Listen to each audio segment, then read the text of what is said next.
کا ہے، سینکڑوں سال پہلے. آج کے کسی عالم کی بات بتاتا تو لوگ انکار کرتے. سینکڑوں سال. کہتے ہیں بلخ میں قحط پڑ گیا،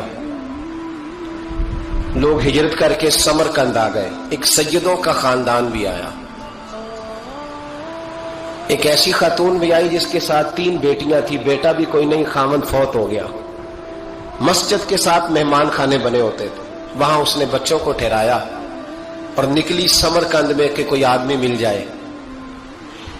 تو وہ سیٹھ صاحب، چودھری صاحب کہنے لگے مجھے کیسے پتا چلے گا تو سید ہے؟ مجھے بتاؤ. کسی کو چوک میں کھڑا کر کے کہا جائے بتاؤ تو کون ہوتا ہے؟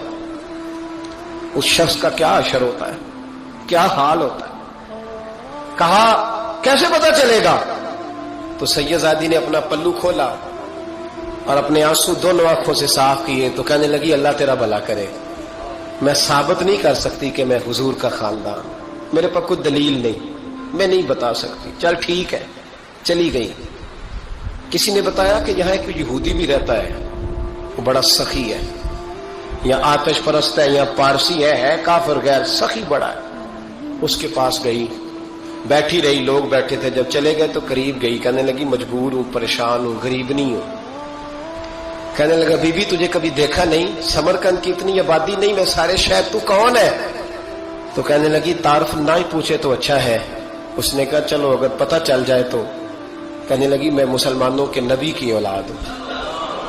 مسلمانوں. اس نے کہا پیغمبر خدا کی اولاد. اٹھ کے کھڑا ہو گیا، بی بی کو ساتھ لیا، گھر گیا. کہنے لگا جو صاف ستھرا کمرہ ہے نا اسے پھر دھو ڈالو، ایک دفعہ پھر دھو ڈالو. کمرہ دھلایا، صاف کرایا. پھر کہنے لگا بی بی میرے برتن زیادہ صاف ستھرے نہیں، میں نئے نہ خرید کے لا دوں. پھر نئے برتن لایا. پھر اپنے بچوں سے کہنے لگا اونچا نہ بھولنا کہ سیدہ فاطمہ کی شہزادیاں آئی، یہاں کوئی شخص اونچی بات نہ کرے. پھر کہنے لگا بی بی جو میرا بالکل طیب اور حلال رزق ہے نا، یہ اس میں سے لنگر ہے، لیکن چونکہ میں غیر مسلم ہوں، مجھے سلیقے نہیں آتے، جیسا تیسا بھی ہو نا اسے قبول کر لینا.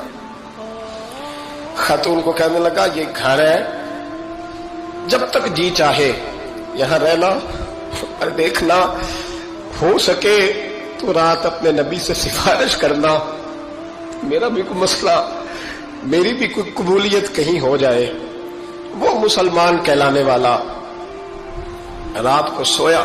کہتے جنت سجی ہوئی ہے، لوگ جنت میں جا رہے ہیں، لائنیں لگی ہوئی ہیں. نبی